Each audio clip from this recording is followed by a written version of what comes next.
Amelia, one of the questions that I always wanted to ask a futurist is, what does it take to be a futurist? And what's your job like? Yeah, being a futurist is amazing. I love it. It takes a lot of curiosity, a lot of perseverance, a lot of tenaciousness. I have a real curiosity and interest in being on the cutting edge. I love to know the latest. I love to have the latest information, and I also like to disseminate.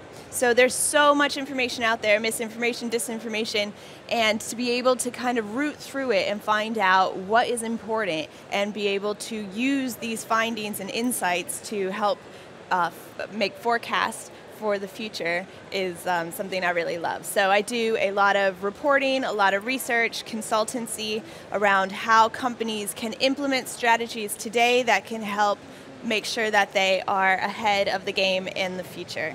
Mm-hmm. Well, there is a lot of buzz around, there are keywords like blockchain, AI, VR, augmented reality, and so on and so on.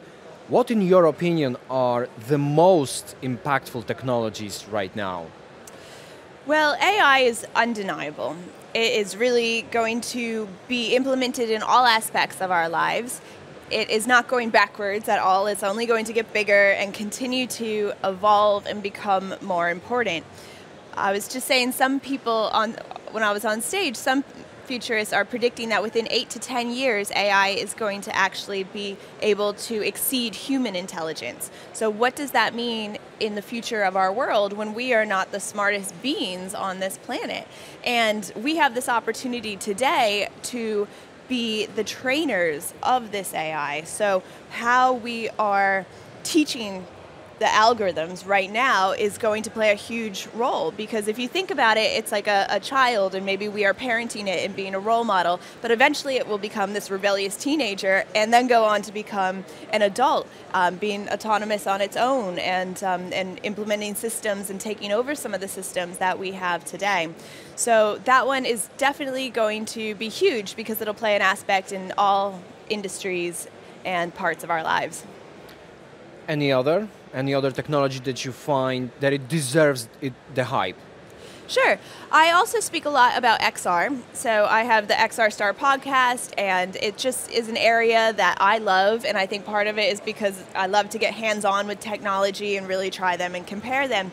So I think within the next 5 years, we're going to reach a tipping point when it comes to using XR, especially within enterprise. So XR includes virtual augmented mixed reality, and there's so many great use cases for these within enterprise, but we're also seeing the big tech companies all come out with their own consumer brand of AR glasses. So these will be glasses that are stylish, that are lightweight, that allow us to, instead of being hunched over on our phones all day, have a heads-up, hands-free experience. So in some ways, they'll help us to connect as humans better. But we also have to be aware that this means that we're giving access for companies to literally see through our eyes. So they'll be able to pick up on subtle reactions to things. They'll know when we've lied or when we've committed a crime. They'll be present during our most intimate conversations. And essentially what this does is it gives them access to our emotional data. And eventually this means that we have to be aware that our emotional data allows for manipulation. So future ads might use people or avatars that have the same voice as somebody who we already trust, or they'll look familiar to us. So we already have these emotional buttons being pushed. Yeah, I remember you mentioning it in one of your interviews, the emotion of things.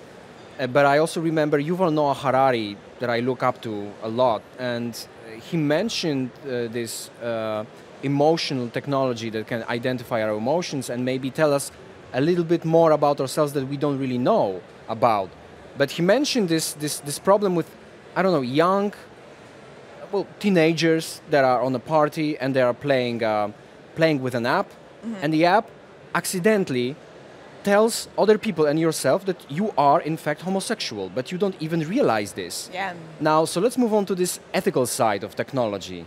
What are the major things or major issues that you find with ethics in technology that we should consider? Well, so if we start with something like XR and the metaverse. So the metaverse is the future of the internet. And the internet was originally created by technologists and academics and governments as a way for us to share information across geographic locations. Whereas this next iteration of the internet, Web 3.0, is being created by tech companies without government oversight. And for tech companies, at its core is consumerism, is getting us to buy things, and our data is their commodity. So right there, we have a bit of a dilemma because, we want the internet to work for everyone, and we want the tech to work for us, and not us to work for the tech and the tech's sake.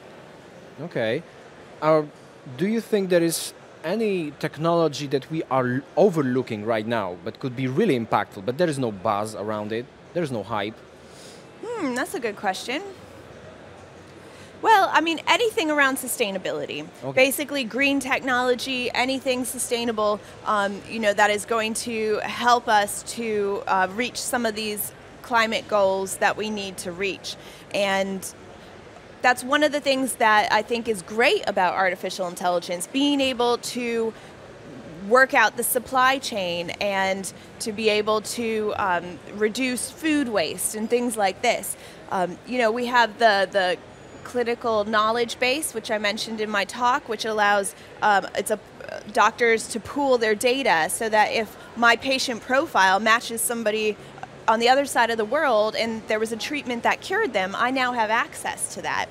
We're able to use things like cell phone data to track refugee movements, so the UN can send facilities and helpers to be there. Also to predict things like earthquakes and natural disasters. What about biometrics and using it in medical technology? Yeah, I mean, biometrics is a big part of medical. And so things like your heart rate, your blood pressure, your sweat rate. But these are something that I think are also going to be incorporated within XR headsets. I see. And again, this promotes things like the emotional data. Okay. And so how do we ensure that our emotional data and our bio data doesn't actually get used against us to manipulate us? And also this brings up human rights issues of the future. Do I own my data, my bio data? Do I own what is happening in my body? And is that information, can it be used by public and by companies to sell that on? And then also, how do we protect the next generations? Mm-hmm. So these are all things that we need to start thinking about.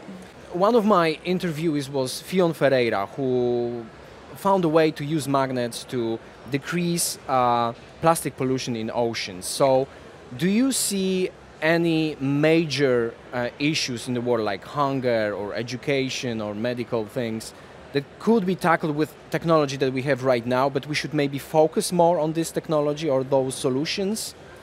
I mean, for me, anything around climate change and food supply are huge. There was just a startup on stage that was talking about how the food waste is a $1 trillion problem, but how many people are going hungry? We have great inequality in this world, and if we can use technologies like AI to be able to democratize some of the commerce and to be able to promote equality amongst us. I mean, that's the thing. These algorithms, all this stuff, while they can work for bad and they can make us feel bad about ourselves or to hate our neighbor, they can also make us feel good about ourselves and make us love our neighbor and bring people together. And it's just all about how we program the algorithms, the data sets that we work with, being able to make sure that we have an inclusive and diverse set of data. And a lot of that comes from engaging people at local grassroots level, getting individuals to care and to understand that they must show up and be a part of this, that we can't have the best people in humanity kind of say, oh, it's not my problem, because actually it's your data that is going to help promote our the best kind of future possible positive outcome for us. Yeah, you perfectly shifted to my last question pretty much, because one of the recurring themes of my conversations is ethics and more humane technology, or the human aspect in technology. And we expect technology and inventions to save the world or make our business much better, but we forget about the human aspect or what we do with it. What do you think we should keep in mind using technology and expecting it to make a progress? What we should do as humans, what we should remember, what we should keep in mind? So that's a really interesting question, because as a global society, we've never really agreed on a set of ethics between us. You know, different societies value different things. But as humans, I think we can all agree that there are several things that really matter and are important to everyone, and that is our own happiness, our compassion for the people that we love and our need for them to be happy, as well as a desire to be loved. You know, so these are very human-centric ideas and feelings, and they're very emotional. And I think there has never been such an important time for us to embrace what makes us human and to embrace the authority that we currently still have over our thoughts, over our actions, and to make sure that we protect those and protect our rights to those things. And this is going to be what allows us to be ethical in our training of new technology.